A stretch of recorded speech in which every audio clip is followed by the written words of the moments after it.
ನಮಸ್ಕಾರ, ಇದು ಜನಸೇವಕ ನ್ಯೂಸ್ 24/7ಗೆ ಸ್ವಾಗತ. ಬಡತನ, ಕಷ್ಟ, ಸಂಕಷ್ಟಗಳ ನಡುವೆಯೂ ಅಚಲ ಆತ್ಮವಿಶ್ವಾಸ ಮತ್ತು ನಿರಂತರ ಪರಿಶ್ರಮದಿಂದ ಅಸಾಧಾರಣ ಸಾಧನೆ ಮಾಡಿದ ವಿದ್ಯಾರ್ಥಿನಿಯೊಬ್ಬರ ಯಶೋದಾಕತೆ ಇದೀಗ ಎಲ್ಲರಿಗೂ ಸ್ಫೂರ್ತಿಯಾಗಿದೆ. ಹೌದು, ಮೈಸೂರಿನ HD ಕೋಟೆ ತಾಲೂಕಿನ ನೆಮ್ಮನಹಳ್ಳಿಯ ರಾಣಿಬಾಯಿ ಅವರು 2026ರ ನೀಟ್ ಪರೀಕ್ಷೆಯಲ್ಲಿ 720ಕ್ಕೆ 692 ಅಂಕಗಳನ್ನು ಗಳಿಸಿ ಅಖಿಲ ಭಾರತ ಮಟ್ಟದ ST ವಿಭಾಗದಲ್ಲಿ 12ನೇ ರ್ಯಾಂಕ್ ಪಡೆದು ರಾಜ್ಯದ ಹೆಮ್ಮೆಯಾಗಿದ್ದಾರೆ. ರಾಣಿಬಾಯಿಯ ಸಾಧನೆಯ ಹಿಂದೆ ಅನೇಕ ನೋವುಗಳು, ಸವಾಲುಗಳು ಮತ್ತು ತ್ಯಾಗದ ಕಥೆಯಿದೆ. ತಂದೆ ಮಾಧ್ಯದ ವ್ಯಾಸಂಗಕ್ಕೆ ಒಳಗಾಗಿ ಕುಟುಂಬವನ್ನು ತೊರೆದ ನಂತರ ತಾಯಿ ನೀಲಾಬಾಯಿ ಕೂಲಿ ಕೆಲಸ ಮಾಡಿ ಮಗಳನ್ನು ಓದಿಸಿದ್ದರು. ಆರ್ಥಿಕ ಸಂಕಷ್ಟ, ಸಾಲದ ಹೊರೆ ಮತ್ತು ಬಡತನದ ನಡುವೆಯೂ ರಾಣಿ ತಮ್ಮ ಗುರಿಯಿಂದ ಹಿಂದೆ ಸರಿಯಲಿಲ್ಲ. ಸರ್ಕಾರಿ ಶಾಲೆಯಲ್ಲಿ ಪ್ರಾಥಮಿಕ ಶಿಕ್ಷಣ ಪಡೆದ ರಾಣಿ ಸಮಾಜ ಕಲ್ಯಾಣ ಇಲಾಖೆಯ ವಸತಿ ಶಾಲೆಯಲ್ಲಿ ಮುಂದಿನ ವಿದ್ಯಾಭ್ಯಾಸ ನಡೆಸಿದರು.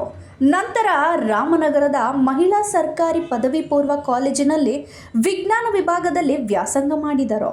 ಕಾಲೇಜಿನ ಶಿಕ್ಷಕರು ಮತ್ತು ಉಪನ್ಯಾಸಕರ ಮಾರ್ಗದರ್ಶನವನ್ನು ಸಮರ್ಪಕವಾಗಿ ಬಳಸಿಕೊಂಡು ರಾಣಿ ಪ್ರತಿದಿನ ಬೆಳಗಿನ ಜಾವ 3 ಗಂಟೆಯಿಂದ ರಾತ್ರಿ 11:30ವರೆಗೂ ನಿರಂತರ ಅಧ್ಯಯನ ಮಾಡುತ್ತಿದ್ದರು. ಅವರ ಪರಿಶ್ರಮಕ್ಕೆ ಪ್ರತಿಫಲವಾಗಿ ನೀಟ್ ಪರೀಕ್ಷೆಯಲ್ಲಿ 692 ಅಂಕಗಳೊಂದಿಗೆ ಉತ್ತಮ ಸಾಧನೆ ಮಾಡಿದ್ದಾರೆ. ಹೌದು, ತಮ್ಮ ಈ ಯಶಸ್ಸಿನ ಬಗ್ಗೆ ರಾಣಿಬಾಯಿ ಏನು ಹೇಳ್ತಾರೆ ಕೇಳೋಣ ಬನ್ನಿ.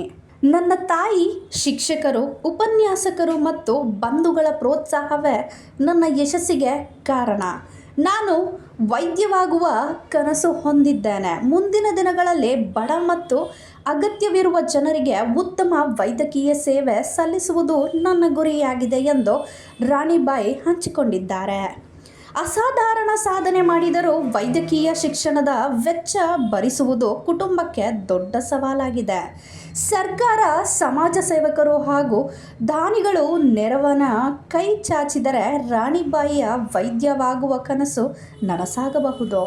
ನನ್ನ ತಾಯಿ, ಶಿಕ್ಷಕರು, ಉಪನ್ಯಾಸಕರು ಮತ್ತು ಬಂಧುಗಳ ಪ್ರೋತ್ಸಾಹವೇ ನನ್ನ ಯಶಸ್ಸಿಗೆ ಕಾರಣ. ನಾನು ವೈದ್ಯವಾಗುವ ಕನಸು ಹೊಂದಿದ್ದೇನೆ. ಮುಂದಿನ ದಿನಗಳಲ್ಲಿ ಬಡ ಮತ್ತು ಅಗತ್ಯವಿರುವ ಜನರಿಗೆ ಉತ್ತಮ ವೈದ್ಯಕೀಯ ಸೇವೆ ಸಲ್ಲಿಸುವುದು ನನ್ನ ಗುರಿಯಾಗಿದೆ ಎಂದು ರಾಣಿಬಾಯಿ ಹಂಚಿಕೊಂಡಿದ್ದಾರೆ. ಅಸಾಧಾರಣ ಸಾಧನೆ ಮಾಡಿದರೂ ವೈದ್ಯಕೀಯ ಶಿಕ್ಷಣದ ವೆಚ್ಚ ಭರಿಸುವುದು ಕುಟುಂಬಕ್ಕೆ ದೊಡ್ಡ ಸವಾಲಾಗಿದೆ. ಹೌದು, ಸರ್ಕಾರ, ಸಮಾಜ ಸೇವಕ ಹಾಗೂ ದಾನಿಗಳು ನೆರವಿನ ಕೈ ಚಾಚಿದರೆ ರಾಣಿಬಾಯಿಯ ವೈದ್ಯವಾಗುವ ಕನಸು ನನಸಾಗಬಹುದು. ಬಡತನ ಕನಸುಗಳಿಗೆ ಅಡ್ಡಿಯಲ್ಲ ಎಂಬುದನ್ನು ರಾಣಿಬಾಯಿ ತಮ್ಮ ಸಾಧನೆಯ ಮೂಲಕ ಸಾಬೀತುಪಡಿಸಿದ್ದಾರೆ. ದೃಢ ಸಂಕಲ್ಪ, ಪರಿಶ್ರಮ ಮತ್ತು ಗುರಿಯ ಮೇಲಿನ ನಂಬಿಕೆ ಇದ್ದರೆ ಯಾವುದೇ ಎತ್ತರವನ್ನು ತಲುಪಬಹುದು ಎಂಬುದಕ್ಕೆ ಈ ಕಥೆ ಪ್ರೇರಣವಾಗಿದೆ. ಇಂತಹ ಮತ್ತಷ್ಟು ಸ್ಫೂರ್ತಿದಾಯಕ ಸುದ್ದಿಗಳಿಗಾಗಿ ನೋಡ್ತಾ ಇರಿ ಜನಸೇವಕ ನ್ಯೂಸ್ 24/7.